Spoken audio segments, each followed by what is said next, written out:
All right, let's get right into it. Today, we are taking a tour of the most incredible internal framework you can imagine, the one that holds every single one of us together, the human skeleton. It's the architecture of our lives, and we're about to break it all down. So to kick things off, let me ask you a question. Just take a guess. How many bones do you think are in the adult human body? If you landed on 206, you nailed it. Yep.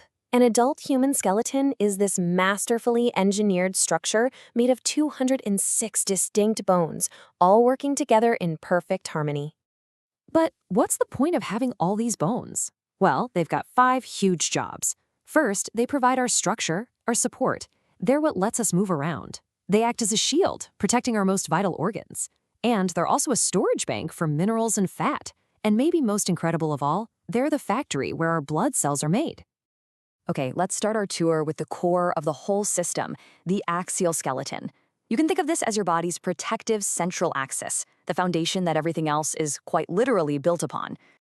So this central pillar, it's made up of exactly 80 bones. These are the bones that form the main trunk of your body. We're talking your head, your neck, and your torso. And here's where it gets really interesting, when you see how those 80 bones are divvied up.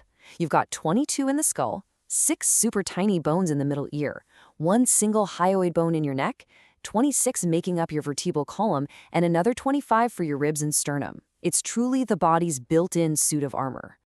And this brings us to one of the coolest facts in all of anatomy. Tucked away deep inside your middle ear is a bone called the stapes, and it holds the record for the smallest bone in your entire body. We're talking about the size of a single grain of rice. It's incredible. All right, so from the core, let's branch out. Now we're looking at the second major division, the appendicular skeleton. If the axial skeleton is the anchor, well, this part is the framework that lets us actually move and interact with the world. And this is the bigger of the two parts, containing a whopping 126 bones. These are your limbs, your arms, your legs, and the girdles that connect them back to that central core we just talked about. The breakdown here is just wild. You've got 4 bones in your shoulder girdle, 2 in your pelvic girdle. But then, look at this, a full 60 bones in your arms and hands, and another 60 in your legs and feet. That means the vast majority of your bones are built for one thing, getting you around and letting you grab things. And speaking of those limbs, the longest and strongest bone in your entire body is right there in your leg. It's the femur, or what we all call the thigh bone. It is an absolute powerhouse. So we've seen the big picture, now let's zoom all the way in. Let's look at the body's building blocks and see what your skeleton and all its support systems are actually made of. Now, here's something people mix up all the time, ligaments and tendons. But it's actually pretty simple. Ligaments connect bone to bone. They're all about stability.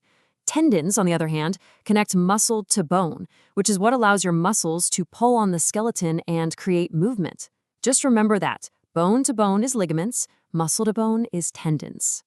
So let's go even deeper, right inside the bone itself, and talk about marrow. We've got 2 types. Yellow bone marrow is mostly fat, right? It's an energy store. But the red bone marrow, wow, that's the real factory. It's where your body produces all of its red blood cells, white blood cells, and platelets. And there's a name for that incredible production process. Hematopoiesis. It comes straight from the Greek words for blood and to make. It is this essential, life-giving process that's happening silently inside your bones every single second of every day. You know, when you get down to the fundamental chemical level, our bodies are surprisingly simple. I mean, look at this. Over 96% of you is made of just 4 elements. Oxygen makes up 65%, carbon is about 18%, hydrogen is almost 10%, and nitrogen is around 3%. Everything else fits into that tiny little slice that's left over. Of course, having such a complex mechanical system means that sometimes things can go wrong.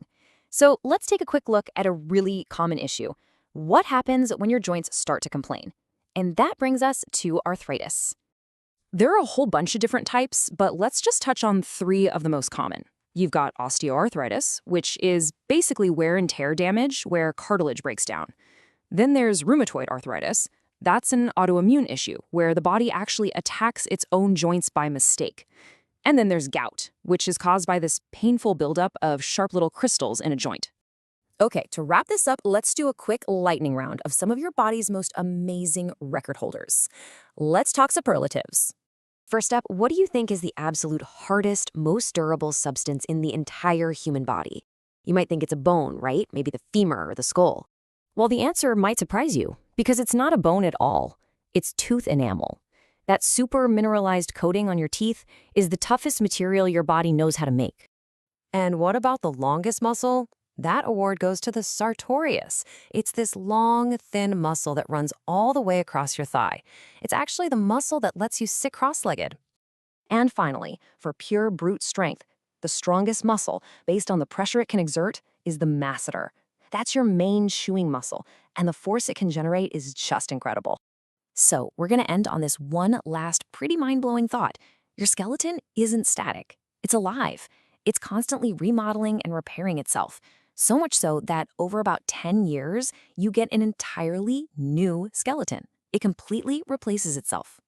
So the question to leave you with is, what are you going to do with your new one?